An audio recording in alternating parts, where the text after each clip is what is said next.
O grupo atravessa o portal e inicia a jornada. Elinalise alerta Cliff sobre os monstros perigosos da região e pede que ele evite conflitos. O grupo chega à cidade de Ricarizu, um lugar que Rudeus conhece de sua antiga jornada ao lado de Eris e Ruigerd. A história começa depois de Eris deixar Rudeus. Ela entende que, embora tenha vivido um momento importante ao lado dele, ainda não se sente forte o bastante para caminhar em igualdade com ele. Em vez de continuar dependendo de Rudeus como antes, ela decide partir sozinha para se tornar mais poderosa. Antes de ir embora, escreve uma carta, veste suas roupas, corta o cabelo e deixa Rudeus para trás. A decisão mostra que ela não abandona por falta de sentimento, mas por acreditar que precisa crescer e deixar de ser um peso. Eris viaja com Ghislaine até o local do Mestre da Espada. Ghislaine apresenta Eris como sua aluna e pede que o mestre a treine. Eris, impaciente e direta, não demonstra respeito pela hierarquia do lugar e exige que ele diga logo se pode ensiná-la ou não. Os discípulos se irritam com a ousadia dela, mas o mestre manda todos se calarem e pergunta quem Eris deseja derrotar. Quando ela responde que quer derrotar Orsted, o deus dragão, o ambiente muda. O mestre reconhece que, diante de Orsted, até ele é pequeno, pois também gostaria de vencê-lo e nunca conseguiu. Para medir a força de Eris, o mestre chama Gino. O teste termina quase imediatamente, porque Eris derrota Gino com apenas um golpe. Em seguida, Nina é chamada para enfrentá-la. Nina quebra a espada de madeira de Eris, mas Eris continua avançando e vence a luta com brutalidade. Ao perceber que a espada de Nina tinha aço por dentro, Eris reclama e desafia os presentes, perguntando se não há alguém realmente decente para enfrentar. Diante disso, o próprio mestre da espada decide lutar contra ela. Quando o mestre se aproxima, Eris sente uma pressão muito maior do que esperava. Ele comenta sobre a espada dela e diz que não pretende usar muita força. Mesmo assim, com um simples movimento, lança Eris para fora da arena, quebrando a porta. A diferença entre os dois fica clara. Depois da derrota, o mestre manda Ghislaine cuidar dos ferimentos de Eris e afirma que o treinamento começará no dia seguinte. O treinamento inicial é duro. Eris perde várias vezes e ouve que sua forma de lutar está errada. O mestre explica que ela não pode tentar pensar e golpear ao mesmo tempo sem controle, porque isso faz com que nenhuma das duas coisas funcione direito. Para melhorar, ela precisa controlar a própria mente, pensar antes de agir ou refletir depois sobre o motivo de ter agido. A lição principal é que força bruta não basta, ela precisa transformar seus movimentos em algo consciente e preciso. Eris passa a treinar sozinha, tentando entender como tornar a espada mais rápida e eficiente. Ela compara as velocidades daqueles que conheceu. Ghislaine é rápida, Ruigerd é ainda mais rápido, o mestre da espada supera os dois, e Orsted está em um nível assustador. Essa comparação reforça o tamanho do objetivo dela. Os dias passam, o clima muda, mas Eris continua praticando sem parar. Com o tempo, fica claro que sua obsessão por melhorar gira em torno de dois desejos: enfrentar Orsted e se tornar alguém capaz de ficar ao lado de Rudeus. Alguns anos depois, Eris retorna à arena e encontra um homem no portão reclamando que ninguém abre a porta. Ele se apresenta como Albert, o Imperador do Norte. Eris não se impressiona e apenas manda que ele saia de sua frente. Albert percebe que ela é perigosa e que qualquer descuido poderia levar a um ataque. Os dois sacam suas espadas e lutam rapidamente. Albert quase derrota Eris, mostrando sua superioridade, mas também se surpreende com a força dela. O duelo é interrompido pelo mestre da espada, que revela que Albert foi chamado para ajudar no desenvolvimento de Eris. Ghislaine, incomodada com o modo como Eris está sendo treinada, questiona o mestre. Ela acha que ele não está ensinando Eris do jeito certo. O mestre da espada responde que algumas coisas não podem ser simplesmente explicadas, precisam ser descobertas pela própria pessoa. Ele também repreende Ghislaine, dizendo que ela perdeu parte de sua antiga ferocidade e que poderia ter chegado mais longe se tivesse corrigido seus próprios hábitos. Em seguida, esclarece seu plano. Eris não precisa de um treinamento comum, porque seu objetivo também não é comum. Para enfrentar Orsted, ela deve aprender com vários estilos e oponentes poderosos, incluindo imperadores e deuses ligados à espada. Albert então passa a treinar Eris. Ela perde repetidas vezes, mas cada derrota revela falhas em seus movimentos. Durante o treino, Eris alcança por um instante um estado de concentração impressionante e consegue derrubar a espada de Albert. O feito surpreende todos, porque seu golpe parece rápido demais para o nível que ela deveria ter naquele momento. Esse avanço mostra que, mesmo ainda distante do topo, Eris está começando a encontrar um caminho próprio. Enquanto isso, Nina continua incomodada com Eris. Depois de uma provocação, Ares menciona Rudels, e isso desperta a curiosidade de Nina. Como Ares fala dele com frequência e com tanta confiança, Nina passa a duvidar se Rudels realmente existe. Ela pergunta sobre ele e descobre que não se trata de uma invenção. Rudels é conhecido como um aventureiro poderoso e um mago extraordinário. Nina decide ir até o lugar onde Rudels está para vê-lo com os próprios olhos. Ela imagina que poderá enfrentá-lo, vencê-lo e trazê-lo de volta para provar alguma superioridade diante de Ares. Porém, ao chegar, encontra muitas pessoas interessadas em lutar contra Rudels. Em seguida, vê Badgadi, um rei demônio, enfrentá-lo. Nina espera que Rudels perca, mas acontece o contrário. Rudels derrota Badgadi com um único golpe. Ao presenciar isso, Nina entende por que Ares se esforça tanto. Rudels está em um nível absurdo, e Ares tenta alcançar alguém capaz de vencer até um rei demônio de forma impressionante. Quando Nina retorna, sua visão sobre Ares começa a mudar.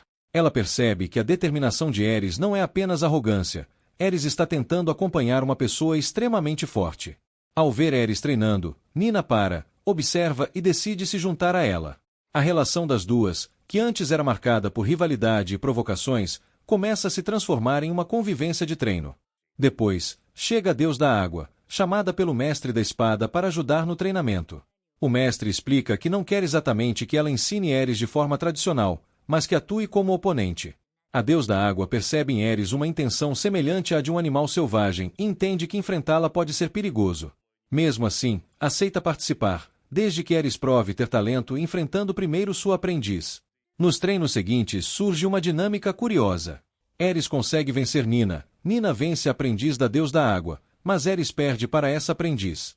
A situação confunde as três, porque parece uma cadeia de vantagens incompatíveis. Cada uma vence uma pessoa e perde para outra. Para entender o problema, elas se reúnem no quarto de Nina e tentam explicar suas técnicas. Nina diz que Ares precisa acalmar a mente, sentir melhor o oponente e atacar no momento certo. A aprendiz explica que usa uma espécie de ilusão de movimento para induzir o adversário a reagir no tempo errado, abrindo espaço para o contra-ataque. Ares não compreende tudo de imediato, mas a conversa é importante porque coloca as três pensando sobre seus estilos. Ela também se interessa pelo casaco de Nina. Nina explica que, para conseguir um igual, Ares precisa matar monstros nas florestas do oeste e usar suas peles para criar o casaco, algo ligado ao reconhecimento como Santa da Espada. Ares aceita o desafio, e as três partem juntas para caçar os monstros. Na floresta, Ares, Nina e a aprendiz enfrentam várias criaturas. A caçada serve como treino prático, pois as três precisam lutar lado a lado e lidar com ameaças reais fora da arena. Elas vencem quase todos os monstros e levam as peles de volta. Depois da caçada, Nina aconselha Ares a tomar banho, descansar bem e pensar na pessoa de quem gosta. A ideia é ajudá-la a se concentrar melhor e lembrá-la de que sua motivação está ligada a Rudels. Ares leva o conselho a sério. No dia seguinte, enfrenta novamente a aprendiz da Deus da Água. Dessa vez, consegue aplicar um golpe mais refinado e rápido, superando a técnica da adversária. A aprendiz não entende completamente o que aconteceu e é derrotada. Ares fica feliz, porque finalmente ultrapassa uma barreira que antes a travava. No fim, o mestre da espada, a Deus da Água, Ghislaine e Alber observam que Ares, Nina e a aprendiz estão melhorando. A estratégia de colocar as jovens para lutar entre si deu resultado, pois cada uma aprendeu a lidar com um tipo diferente de adversário e a corrigir pontos que sozinha talvez não percebesse. Ares veste o novo casaco e sai correndo, satisfeita com sua conquista. Agora vamos para a rotina de Rudels em Sharia, depois de todas as perdas e dificuldades enfrentadas em sua última jornada. Agora ele vive ao lado de Sylphie, Roxy, sua filha Lucy e os demais integrantes da família. Roxy está oficialmente casada com ele, enquanto Sylphie parece aceitar a presença da segunda esposa e tenta manter uma convivência tranquila dentro de casa. Rudels observa que Lucy está crescendo saudável e fica aliviado ao ver que Sylphie também se recuperou bem do parto. A situação de Zenith, porém, continua delicada. Mesmo após o retorno para Sharia, ela ainda não recuperou suas memórias e permanece distante do que acontece ao seu redor. Norm passa boa parte do tempo ao lado da mãe, ajudando a cuidar dela. Ao mesmo tempo, continua trabalhando no livro sobre Ruigerd. O projeto surgiu com o objetivo de contar a verdadeira história dele, mostrando que os Supard não são monstros cruéis como muitos acreditam. Rudels pretendia escrever o livro, mas Norn assumiu a responsabilidade e se dedica a organizar a narrativa.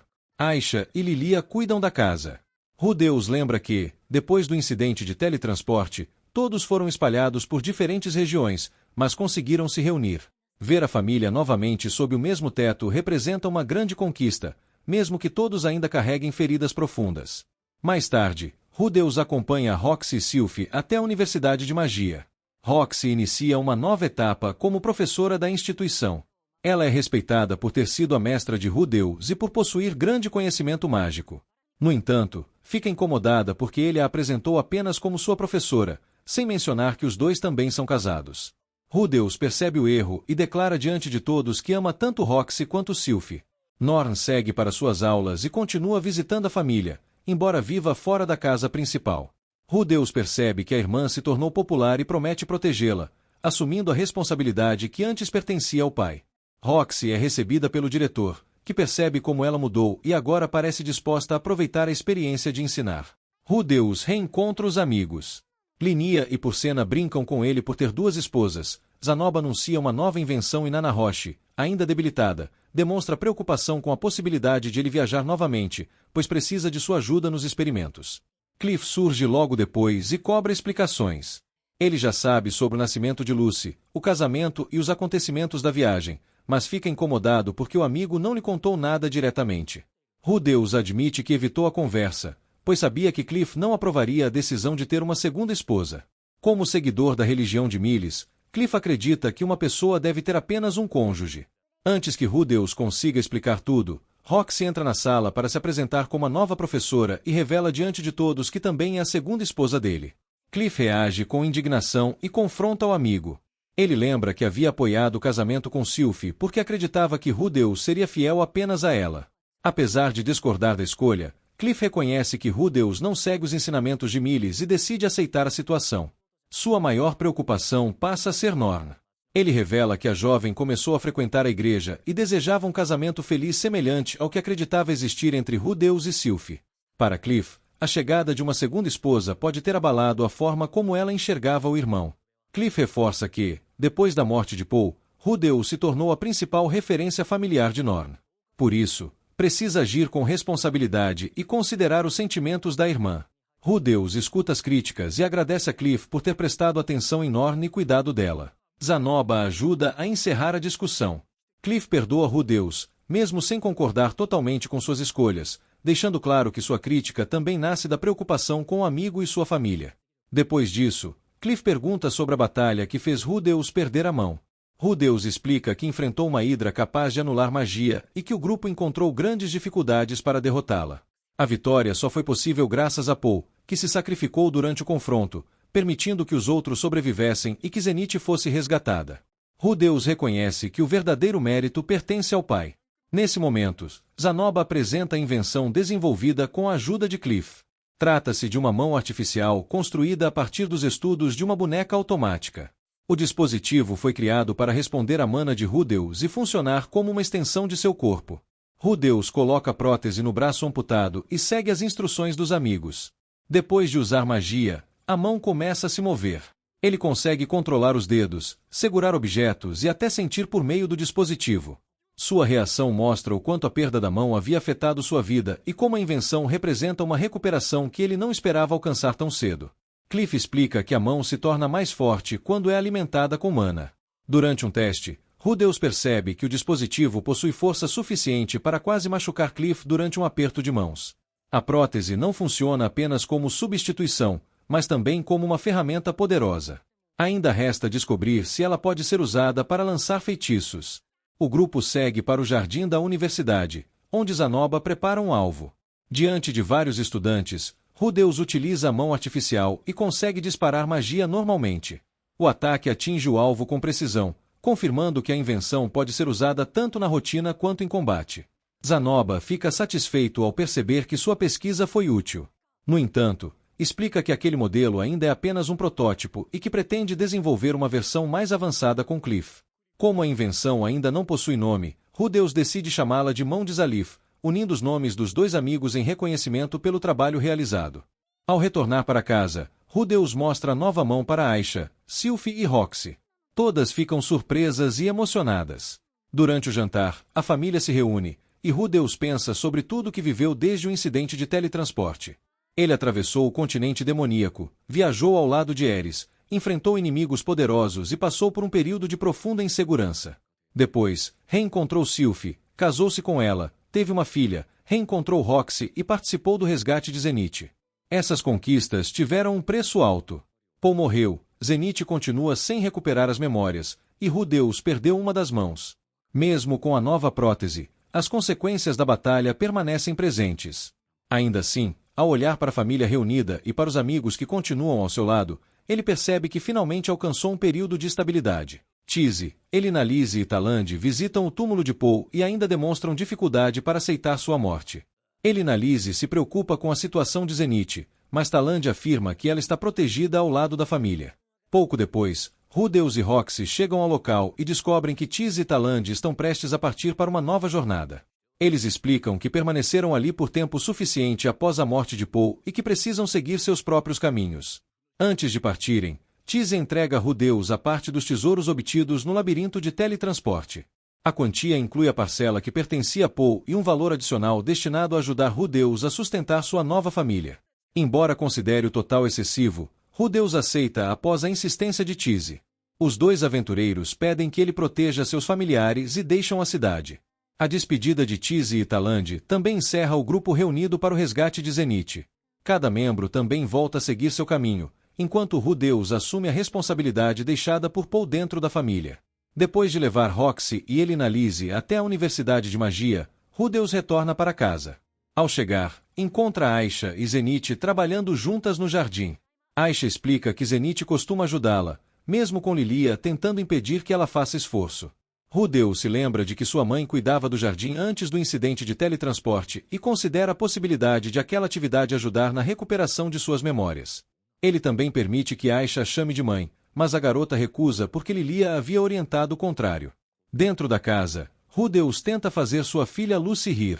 A cena faz Lilia recordar Paul tentando divertir Rudeus quando ele ainda era bebê. A tranquilidade é interrompida por um barulho no andar superior. Rudeus investiga o quarto de Aisha e descobre que uma planta cultivada por ela se transformou em um treante, um monstro vegetal. Aisha revela que o regou com água usada no banho, embora não saiba se isso causou a transformação.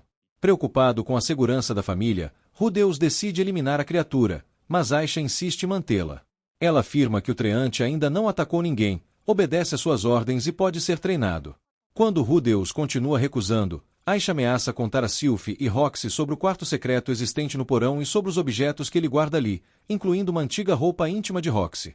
Roxy aparece durante a discussão e pergunta por que estavam falando dela. Ao conhecer a situação, explica que treantes bem treinados podem obedecer aos humanos e que criaturas semelhantes são utilizadas em sua aldeia para proteger plantações. Com essa informação, Rudeus reconhece que havia julgado o monstro depressa demais e permite que Aisha fique com ele.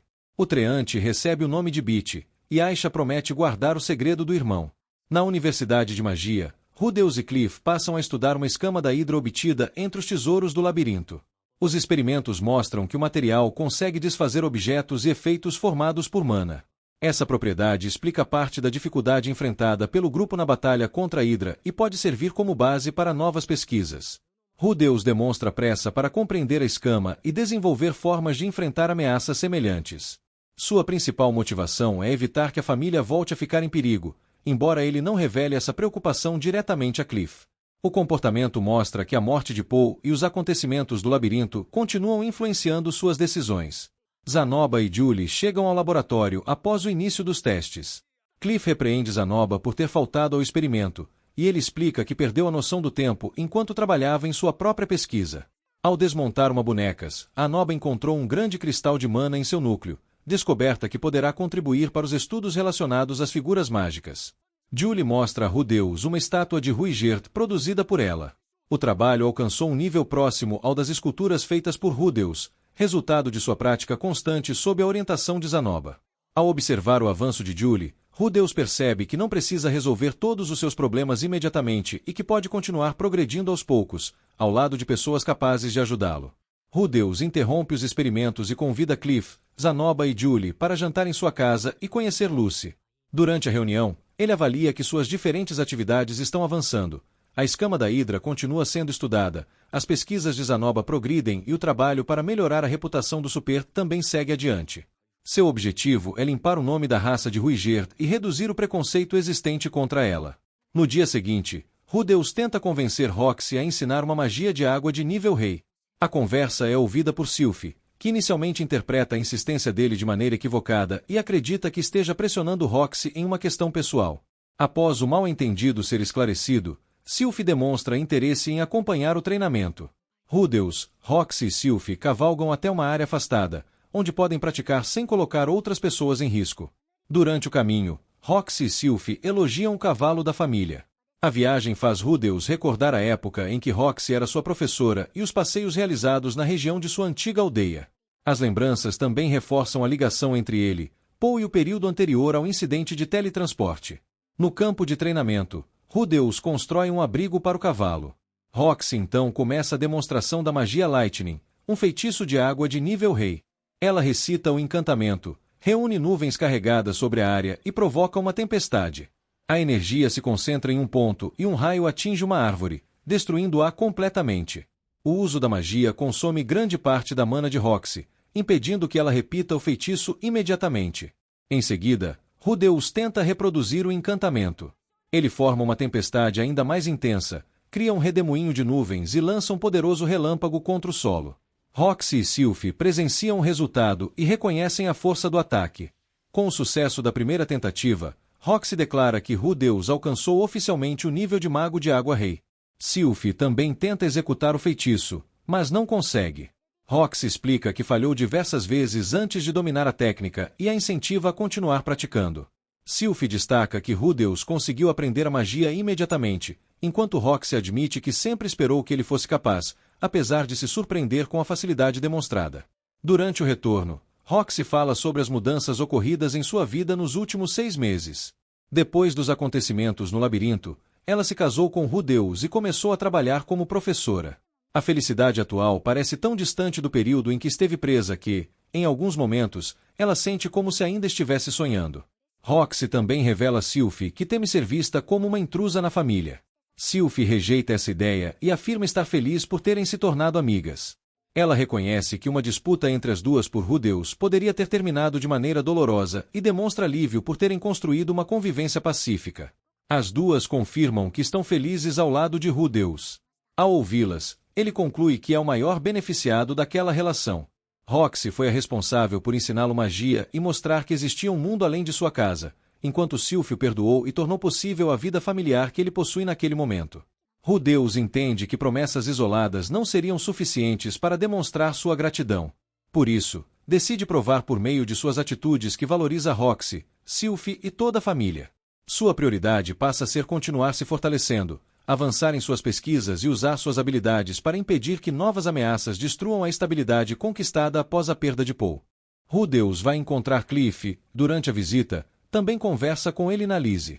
Cliff está ocupado com os preparativos de seu casamento, já que havia pedido Elinalise em casamento antes da viagem para Begarit. Elinalise demonstra certa frustração por ter poucas oportunidades de ficar a sós com Cliff. Na conversa com Rudeus, ela comenta sobre um item especial que existiria no reino de Azura e que poderia ser usado na noite do casamento.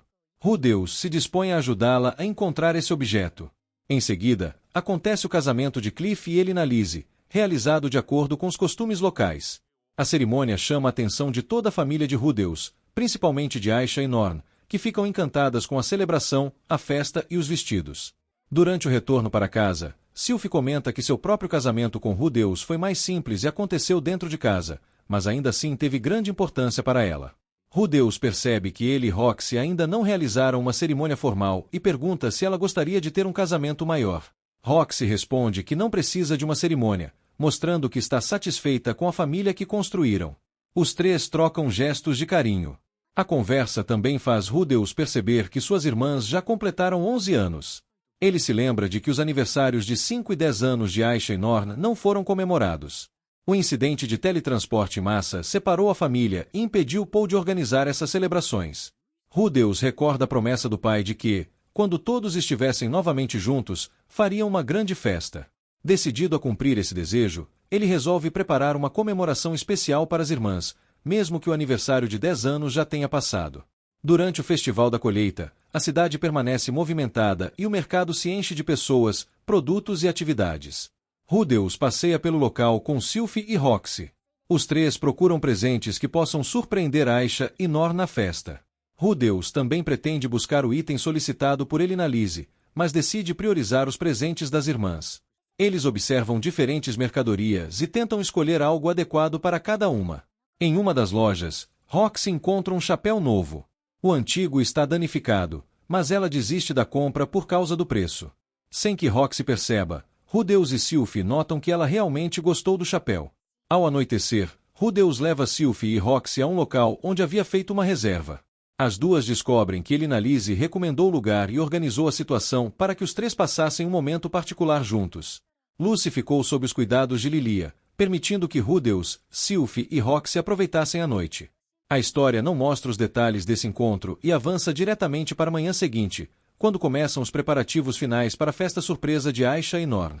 Para manter as meninas longe de casa enquanto Sylphie, Lilia e os outros organizam a comemoração, Rudeus e Roxy as levam para pescar. Rudeus espera que o passeio ajude Norn a se aproximar de Roxy.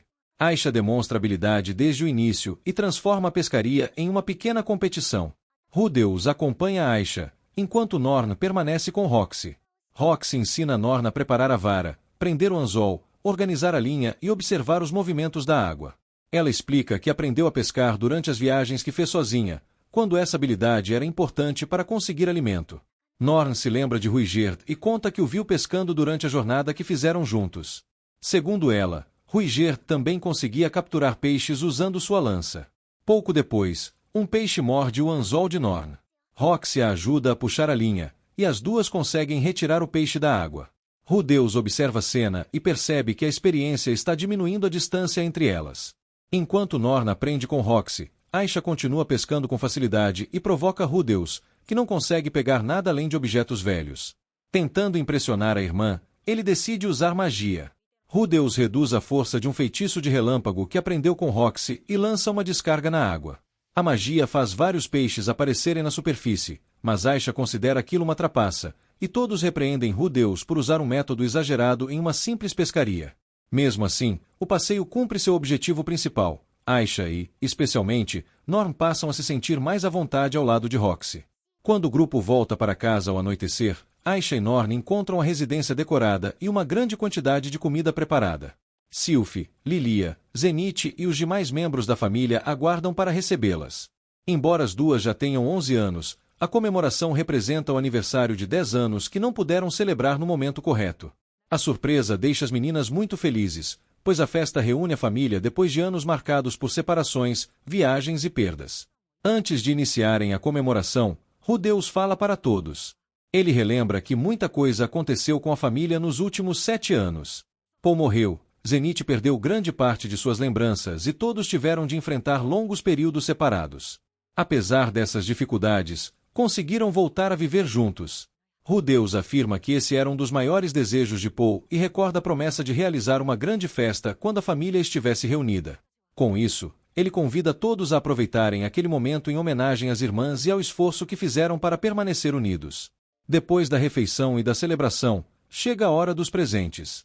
Aisha recebe um par de botas, enquanto Norn ganha uma peça de roupa semelhante a uma jaqueta. As duas mostram os presentes às mães. Norn se aproxima de Zenith, e Aisha procura Lilia. Ao ouvir Norn e observar a movimentação, Zenith reage de maneira mais clara do que o habitual e esboça um sorriso. A família inteira percebe a mudança e se emociona, porque Zenith normalmente demonstra pouca resposta ao que acontece ao seu redor. Lilia também entrega presentes às meninas, lenços bordados, preparados como lembranças em nome de Zenith. O gesto reforça a dedicação de Lilia aos cuidados com ela e seu desejo de preservar o vínculo entre mãe e filhas. Durante esse momento, Zenith volta a interagir, passa a mão nas meninas e sorri novamente. A reação mostra que, mesmo com as limitações causadas pelo que viveu, ela ainda consegue responder à presença da família e participar de algumas situações importantes. Depois dos presentes de Aisha e Norn, Sylphie e Rudeus entregam uma caixa a Roxy. Dentro está o chapéu que ela havia admirado no mercado. O presente é apresentado como uma lembrança de casamento, já que Roxy e Rudeus não realizaram uma cerimônia formal. Sylphie agradece a Roxy por tudo que fez por Rudeus. Ela reconhece que Roxy teve um papel importante na recuperação e na trajetória dele e que, por consequência, também ajudou a transformar a vida de Sylphie e de toda a família. Sylvie diz que deseja construir com Roxy uma relação de parceria semelhante à que existe entre Zenith e Lilia. Em vez de tratar Roxy como uma rival, ela demonstra que pretende dividir responsabilidades, proteger a família e manter uma convivência baseada em apoio mútuo. Roxy recebe chapéu e se emociona com as palavras, entendendo que foi aceita como parte essencial da casa. A cena consolida a aproximação entre as duas esposas de Rudeus e reforça a organização familiar que eles vêm construindo.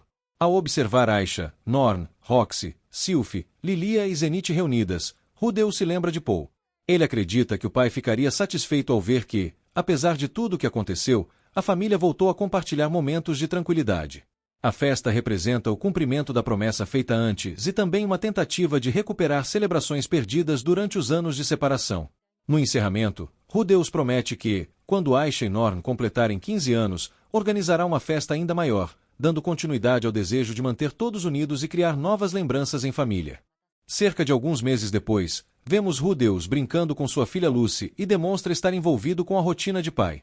Durante a conversa, Rudeus pergunta por Sarah e descobre que ela continua trabalhando como aventureira. Suzanne demonstra preocupação com os riscos dessa vida. Lilia chega acompanhada de Zenith, que queria ver Lucy. Quando a criança começa a chorar, Suzanne percebe que ela está com fome. Rudeus considera a possibilidade de Zenith ter notado isso antes dos outros e interpreta o ocorrido como um possível sinal de recuperação da mãe. Mais tarde, Roxy chama Rudeus para ajudá-la em uma missão de escolta. Integrantes da família real de Hanoa desejam realizar uma peregrinação por templos e santuários, mas a aventureira encarregada da proteção ficou doente. Roxy e Rudeus são contratados para substituí-la. Ariel também participa da viagem, interessada em conhecer melhor a princesa de Hanoa e fortalecer relações políticas. Ao chegarem ao ponto de encontro, Rudeus e Roxy são recebidos por Grace, uma cavaleira responsável por verificar suas identidades. Grace informa que uma equipe chamada Amazones também fará parte da missão. Quando o grupo chega, Rudeus reconhece Sarah entre as integrantes. O reencontro deixa Rudeus desconfortável porque os dois haviam trabalhado juntos e desenvolvido uma relação que terminou de maneira ruim. Ele nunca compreendeu completamente o que sentia por Sarah e evitava reencontrá-la. Durante a viagem, o grupo enfrenta feras e monstros. As Amazones demonstram experiência em combate, e Sarah se destaca entre elas. Quando surgem ameaças mais perigosas, Roxy mostra sua habilidade com magia. As aventureiras passam a admirar Roxy. Ariel, Sylvie e Luke percebem que Rudeus está evitando Sarah. Sylvie sabe parte da história entre os dois e considera que ele deveria conversar com ela. Ariel cria uma oportunidade ao pedir frutas amarelas encontradas na floresta. Sarah se oferece para buscá-las, e Ariel determina que Rudeus e Sylvie a acompanhem. Sylvie permanece com a princesa, fazendo com que Rudeus siga sozinho ao lado de Sarah. No caminho, Rudeus pergunta sobre a antiga equipe de Sarah. Ele comenta que Suzanne e Timothy se casaram e deixaram a vida de aventureiros, enquanto Patrick retornou ao reino de Azura para se tornar soldado. Sarah explica que continua passando de um grupo para outro e que está com as Amazones desde que alcançou o rank A. Sarah também explica que equipes formadas apenas por mulheres possuem vantagens em trabalhos específicos. As Amazones são frequentemente contratadas para proteger princesas e outras mulheres da nobreza, pois são consideradas adequadas para esse tipo de missão. Quando chegam ao local das frutas, Sarah pergunta sobre a vida atual de Rudeus. Ela já sabe que ele se casou, teve uma filha e vive com 2 esposas. Rudeus pede desculpas, mas Sarah reage com irritação. Durante o retorno, Sarah se afasta e se senta sozinha. Rudeus decide conversar de maneira direta. Ele reconhece que a separação deles não teve um encerramento adequado e que, ao reencontrá-la, não soube como agir. Também admite que foi errado ignorá-la. Sarah pergunta se as esposas de Rudeus não se incomodariam com aquela conversa. Ela conhece Roxy e sabe que foi a responsável por ensinar magia a Rudeus, mas ainda não sabe exatamente quem é Sylvie.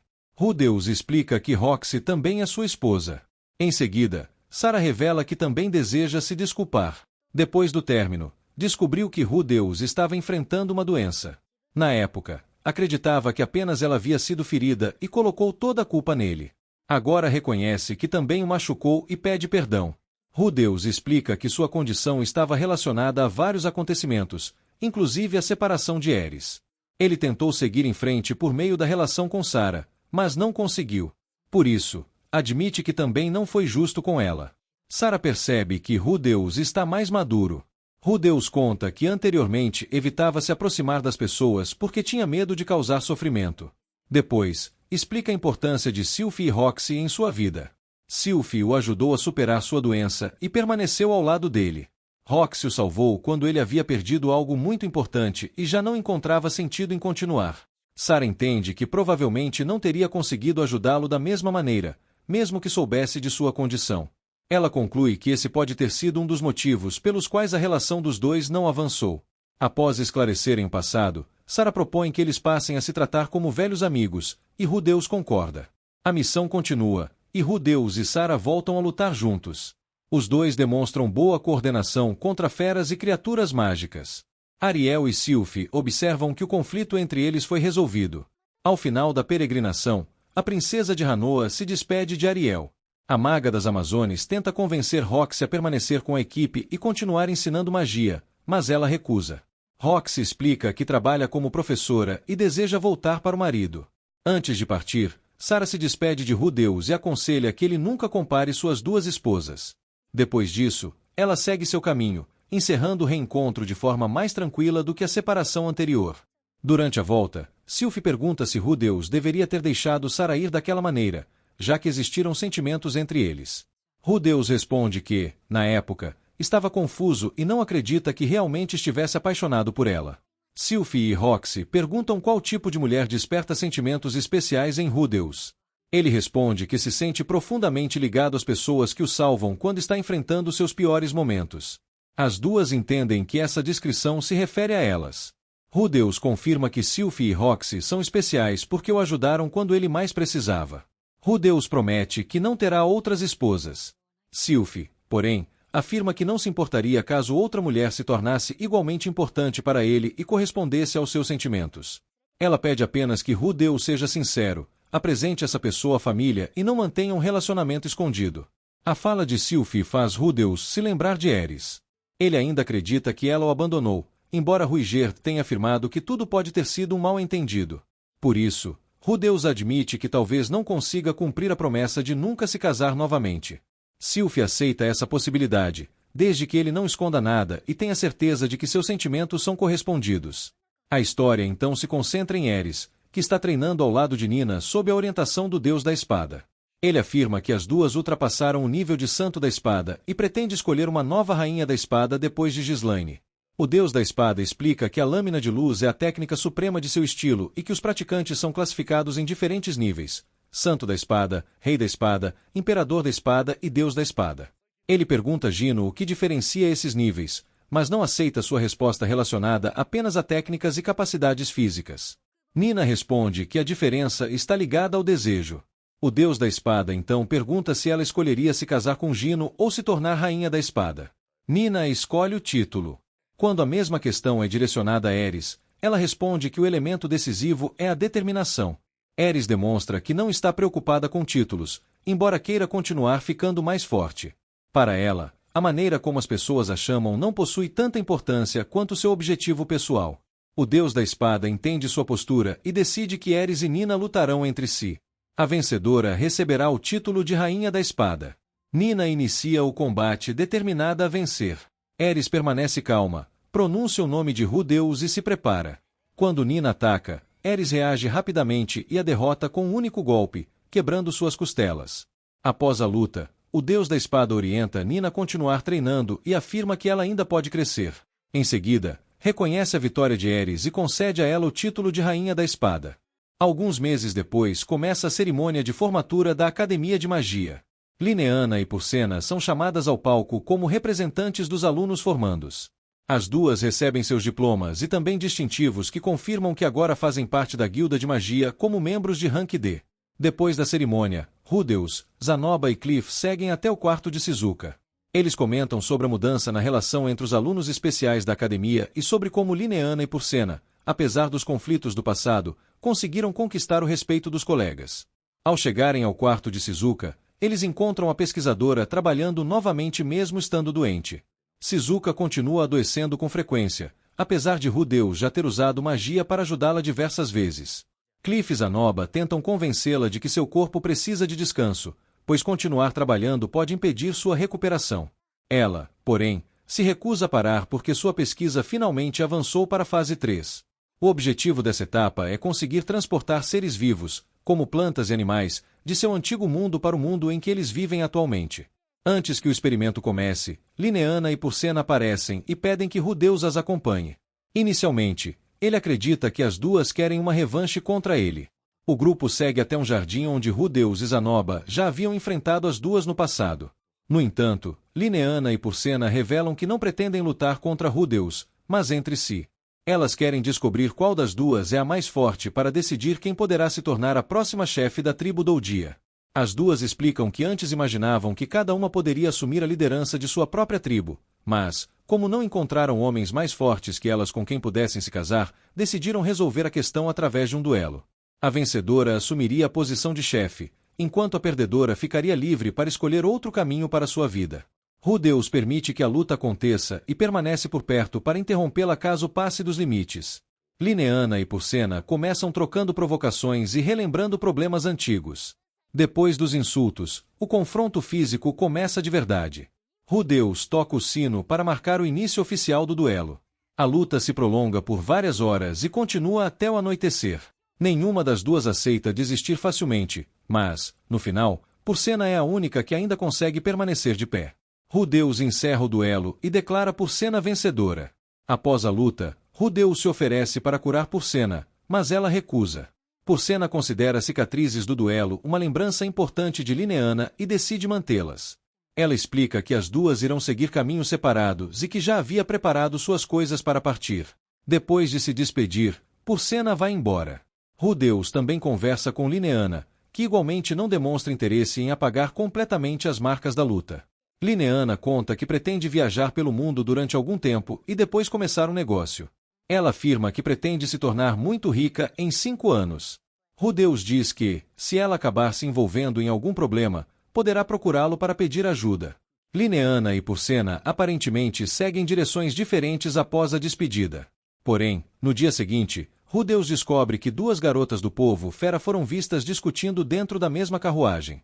Isso indica que as duas provavelmente acabaram escolhendo a mesma viagem sem perceber. Depois dessa despedida, Rudeus, Cliff e Zanoba voltam ao quarto de Shizuka para retomar o experimento interrompido. Shizuka já havia preparado o círculo mágico necessário para a fase 3. Rudeus começa a fornecer mana ao círculo, pois a quantidade exigida é tão grande que praticamente apenas ele consegue sustentar o processo. Durante o experimento, uma forte energia começa a sair do círculo. A situação faz Rudeus lembrar do antigo incidente de teletransporte e considerar a possibilidade de interromper tudo. Entretanto, como foram tomadas precauções para evitar que o mesmo desastre aconteça novamente, ele continua. Fragmentos de magia se espalham e depois se reúnem, fazendo surgir uma melancia. O experimento é considerado um sucesso. Apesar do resultado positivo, surge uma nova dificuldade. Shizuka pretendia invocar um repolho, mas o objeto que apareceu foi uma melancia. Além disso, já existem naquele mundo vegetais muito semelhantes aos do mundo de origem de Shizuka, o que dificulta confirmar exatamente de onde veio cada coisa. Mesmo com essa incerteza, o grupo conseguiu demonstrar que é possível trazer um ser vivo vegetal através do círculo mágico, permitindo que a pesquisa avance. Para comemorar, Zanoba sugere uma festa. Norn, Roxy e Sylphie participam da celebração. Durante o encontro, Norn chama Rudeus para conversar sobre uma decisão importante. Ela conta que Ariel a convidou para fazer parte do conselho estudantil. Mesmo sabendo que as notas de Norn não são excelentes, Ariel considera que ela possui carisma natural e acredita que sua presença seria útil no conselho. Rudeus inicialmente se preocupa porque Norn já precisa conciliar os estudos com a escrita de um livro e o treinamento com espada. Sylphie explica que Norn já vem ajudando o conselho estudantil há aproximadamente 1 ano e que tem conseguido conciliar suas responsabilidades. Ao perceber que a irmã já está envolvida nesse trabalho e avaliou sua própria capacidade antes de falar com ele, Rudeus decide apoiá-la. Ele diz que Norn não precisa realmente de sua autorização, mas ainda assim aprova sua entrada no conselho. Norn fica satisfeita com a resposta. Depois da comemoração, Shizuka volta a conversar com Rudeus. Ela continua tossindo, mas informa que Sylphie já utilizou magia de desintoxicação nela. Shizuka explica que, graças aos resultados alcançados, a pesquisa pode avançar para a fase 4. A nova etapa pretende invocar seres vivos que atendam a critérios específicos, indo além dos testes realizados anteriormente com vegetais. Para avançar, Shizuka pretende consultar alguém que possui grande conhecimento sobre o assunto. Rudeus pergunta se ela está pensando no deus dragão Orsted, mas Shizuka responde que não. Em seguida, ela revela que ainda não havia entregado a Rudeus a recompensa pelo experimento anterior e propõe que conhecer essa pessoa funcione como uma recompensa conjunta pelos dois experimentos. Shizuka acrescenta uma informação que muda a importância desse encontro. Essa pessoa talvez possua algum conhecimento capaz de ajudar na situação da mãe de Rudeus, que sofre com perda de memória. Ela deixa claro que não pode garantir uma cura, mas explica que a pessoa vive neste mundo há muito tempo e pode conhecer casos semelhantes ou informações que ajudem a entender a condição. Rudeus se interessa imediatamente, já que, embora a situação de sua mãe esteja melhorando, ainda não existe certeza de que suas memórias retornarão. Zanoba e Cliff também demonstram interesse em conhecer esse indivíduo, que Shizuka chama de seu mestre. Outros integrantes do grupo igualmente querem participar. Shizuka informa que pode levar até 12 pessoas e que existe uma forma de chegar até ele em menos de um dia, apesar de ela não encontrá-lo diariamente. Quando Rudeus finalmente pergunta quem é essa pessoa, Shizuka revela seu nome, o Rei Dragão Blindado, Perugius. Ela pede que todos mantenham essa informação em segredo.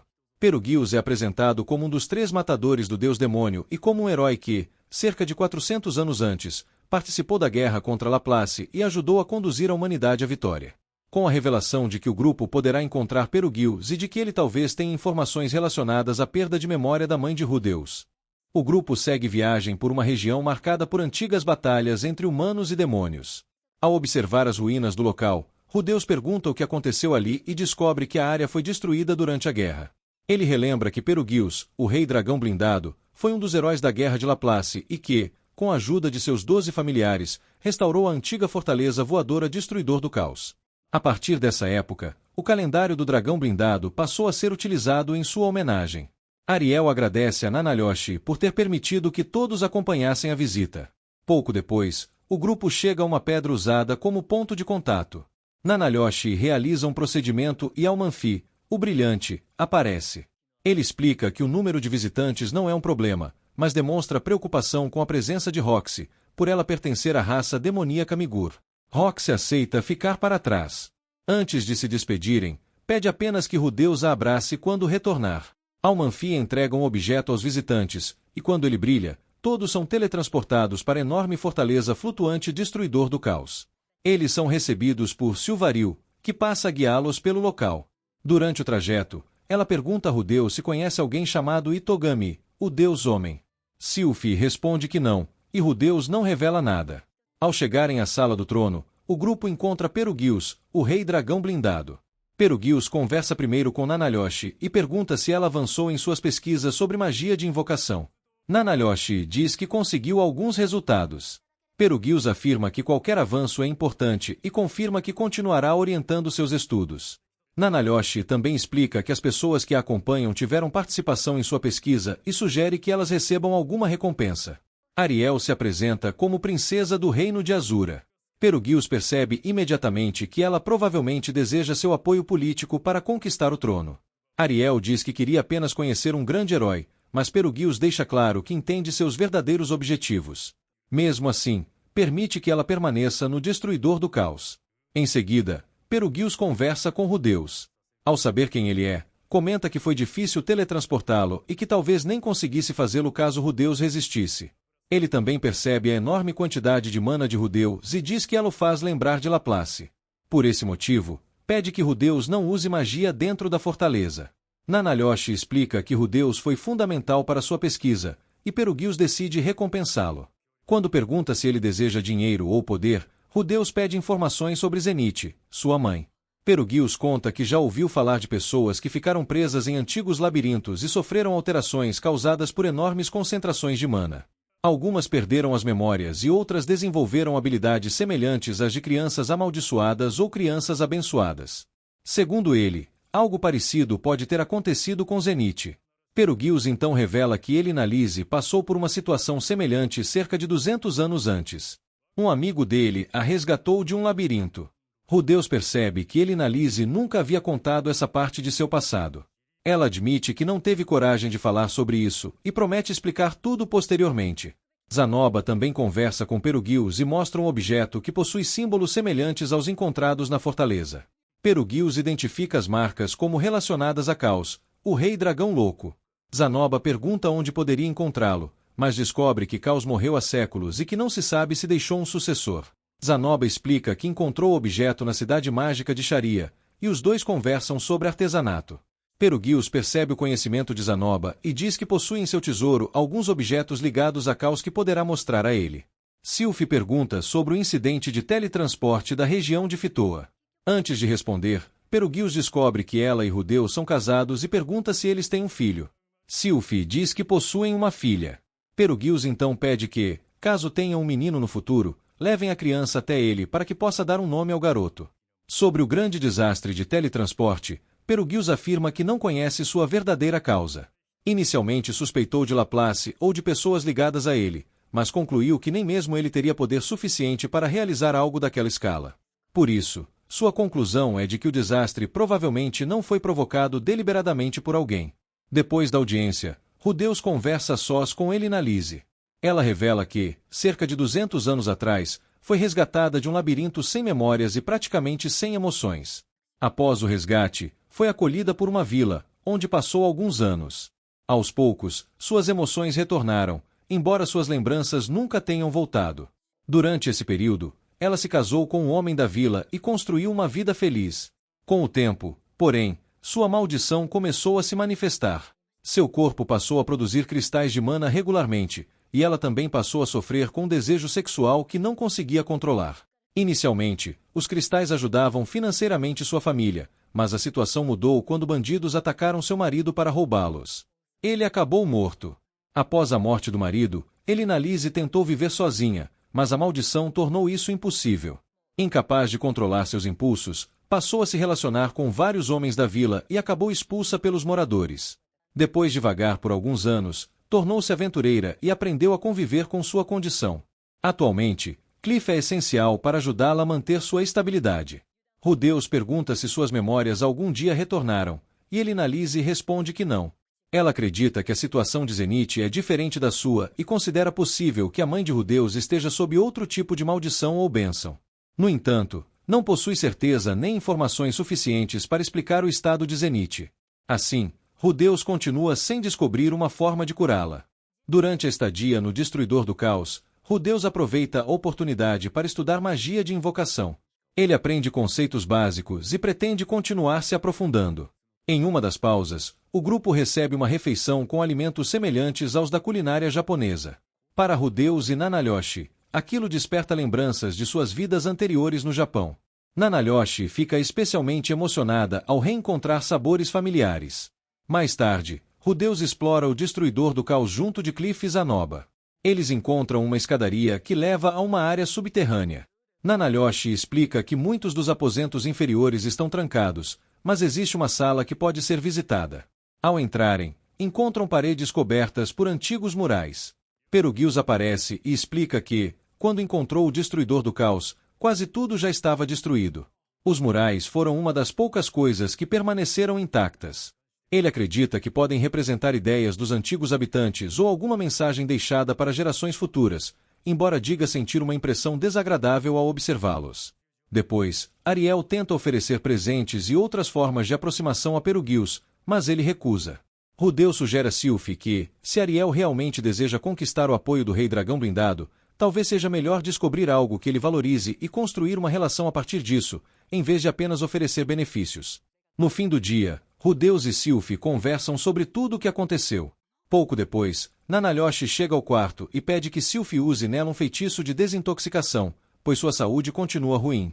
Sylph realiza o tratamento e recomenda que Nanalyoshi procure Cliff para aprender ou receber uma magia mais avançada. Enquanto o feitiço é utilizado, Nanalyoshi começa a tossir cada vez mais. Seu estado piora rapidamente até que ela vomita sangue e perde a consciência. Sylph entra em desespero, acreditando que pode ter causado algum problema durante o tratamento. 3 dias se passaram desde que Nanalyoshi perdeu a consciência depois de vomitar sangue, e ela ainda não havia despertado. Arumanfi, o brilho, levou Nanalyoshi para a enfermaria da fortaleza flutuante Destruidor do Caos. Lá, Yuruzu da Expiação, uma das servas de Perugius, começou a tratá-la usando sua habilidade de transferir vigor e saúde de uma pessoa para outra.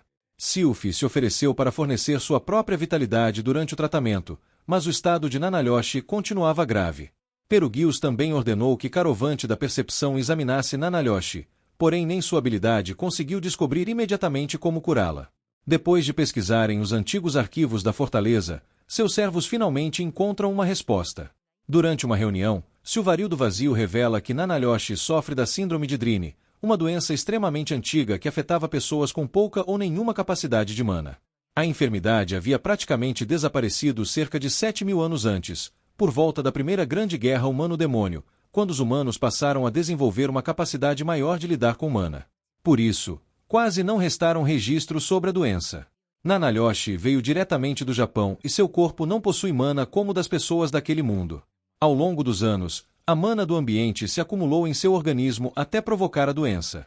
Os registros de Perugius não apresentam uma cura. Como medida temporária, Perugius recorre às Karekoat do tempo. Seu poder permite interromper o tempo de uma pessoa, impedindo que a condição piore e mantendo Nanalhosh viva enquanto procuram uma solução. Rudeu sugere que Perugius use sua influência para ampliar a busca por uma cura, mas ele recusa. Nanalhosh é uma convidada da fortaleza e receberá a assistência necessária enquanto estiver ali, porém Perugius não pretende mobilizar todos os seus recursos por ela. Seu principal objetivo continua sendo se preparar para o retorno do deus-demônio Laplace. Perugius explica que Laplace um dia retornará e provavelmente voltará a reunir as raças demoníacas contra os humanos. Rudeus entende então que o selo de Laplace não é permanente. Cliff se irrita com a postura de Perugius e afirma que aqueles que possuem grande poder deveriam proteger os mais fracos. A discussão fica tensa, mas Elinalise intervém e impede que Cliff continue o confronto. Rudeus percebe que não conseguirá obrigar Perugius a fazer mais e começa a pensar em uma solução por conta própria. Pouco depois, Nanalhosh recupera a consciência. Quando descobre que ninguém conhece uma cura para a Síndrome de Drine, ela começa a perder a esperança. Cliff explica que a doença não é necessariamente incurável, apenas que eles ainda não sabem como tratá-la. Para Nanalhosh, porém, continuar sem uma cura significa que ela ainda pode morrer naquele mundo. Quando os outros deixam o quarto, Rudeus permanece com ela. Nanalhosh revela o que vinha sentindo desde que foi transportada do Japão. Como nunca conseguiu usar magia, ela sempre tomou muito cuidado com a própria saúde, sabendo que a medicina daquele mundo era menos avançada que a da Terra e que nem a magia conseguia resolver todas as doenças. Ela também explica que seu corpo praticamente não mudou durante os 8 anos naquele mundo. Ela não envelheceu normalmente, suas unhas não crescem e ela não menstrua, embora continue sentindo fome e realizando outras funções básicas. Para Nanalhosh, essas diferenças mostram que seu corpo não pertence àquele lugar. O medo de morrer longe de casa faz Nanalhosh entrar em desespero. Ela fala sobre tudo o que ainda não viveu, sobre nunca ter se apaixonado de verdade, beijado alguém ou construído a vida que imaginava. Também admite sentir inveja de Rudeus porque, apesar de também ter vindo do Japão em sua vida anterior, ele conseguiu criar vínculos, formar uma família e seguir em frente mesmo depois de grandes perdas. Nanalhosh quer voltar ao Japão para rever seus pais e amigos. Ela se arrepende de sua última interação com a família e teme que, caso morra naquele mundo, seus pais jamais descubram o que aconteceu com ela. Rudeus percebe como suas prioridades mudaram. Depois de construir uma família e perder pessoas próximas, ele compreende melhor o medo de Nanalhosh de nunca mais encontrar quem ama. Depois dessa conversa, Rudeus procura Perugius e diz que pretende agir. Primeiro pergunta se seria possível encontrar Orsted, o deus dragão, acreditando que ele talvez conheça alguma solução. Perugius explica que Orsted não é a melhor opção porque a Síndrome de Drine desapareceu milhares de anos antes e talvez nem ele possua informações suficientes sobre a doença. Rudeus então pensa em alguém que estivesse vivo na época em que a síndrome ainda existia e chega Kishirika, conhecida pelo título de Grande Imperador do Mundo Demônio. Rudeus já havia encontrado Kishirika no passado e foi ela quem lhe concedeu seu olho da previsão. Como ela vive há milhares de anos e estava presente no período da Primeira Grande Guerra Humano-Demônio, existe a possibilidade de saber algo sobre a doença. O problema é encontrar Kishirika. Ela percorre constantemente o continente demônio e não possui um local fixo. Mesmo assim, Rudeus decide partir em sua busca. Zanoba, Elinalise e Cliff acompanham Rudeus. Sylphie permanece dando suporte ao tratamento e depois deverá voltar para casa para cuidar de Lucy. Antes de partir, Rudeus avisa sua família. Perugius disponibiliza seus círculos de teletransporte para acelerar a viagem. Rudeus, Zanoba, Elinalise e Cliff seguem até uma câmara subterrânea da fortaleza, onde Silvaril do Vazio mostra um círculo ligado a antigas ruínas no continente demônio. O grupo atravessa o portal e inicia a jornada. Elinalise alerta Cliff sobre os monstros perigosos da região e pede que ele evite conflitos. O grupo chega à cidade de Hikarizu, um lugar que Rudeus conhece de sua antiga jornada ao lado de Eris e Ruigerd. Na entrada, os guardas verificam principalmente as mulheres porque receberam ordens para encontrar alguém. Elinalise não corresponde ao retrato procurado e o grupo consegue entrar. Em Hikarizu, Rudeus compra suprimentos e começa a buscar informações. Durante a investigação, reencontra Nokopara, um demônio com aparência de cavalo que conheceu em sua primeira passagem pela cidade. Rudeus se apresenta usando seu conhecido apelido de O Pântano e explica que precisa localizar Kishirika.